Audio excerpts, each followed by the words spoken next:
praise the Lord, I've had an epiphany over this healthcare debate. Here it is.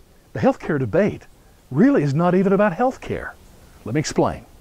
How often have you heard or read, and I've talked about it in videos and written about it, that when you elect a congressperson, their number one job once they get to Washington is not you, it is to raise money for their next election and for their party. I've read that 50% of their time is on the phone begging people for donations to their campaign. It hit me all of a sudden. Here's the epiphany. We've had this healthcare debate going on since 2009. I mean, think about this. It's been the only thing we've talked about for going on a decade now.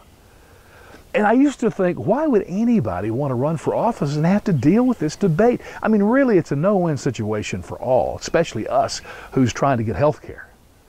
But then I realized, wait a second, it's not really about the issue of health care. It's about raising money. Think about this. In 2009, when Obama started this thing, you had an all-Democrat Congress, House and Senate, and the presidency. They passed Obamacare, and I mean immediately there was the call for repeal. And you had a lot of people, conservatives like me, I was absolutely against Obamacare. I'm a small government guy. I never want the federal government to be in charge of something like my health care or what I eat or anything else. So I was against it from the start. And so conservatives began to pour money into the coffers of Republican candidates who promised to repeal Obamacare. And then we had this fiasco through the years where we saw the House under Republican leadership. How many times did they vote to repeal Obamacare? Like 50? It was something ridiculous. I used to make fun of them. And I thought, what a waste of time. But then, see, I realized, oh, wait a minute. It was all about keeping Obamacare on the front page, because when they're on the phone asking for money, that is the number one issue people are giving them money for. And now look at us. We've turned over the House and Senate presidency. Now it's all Republican.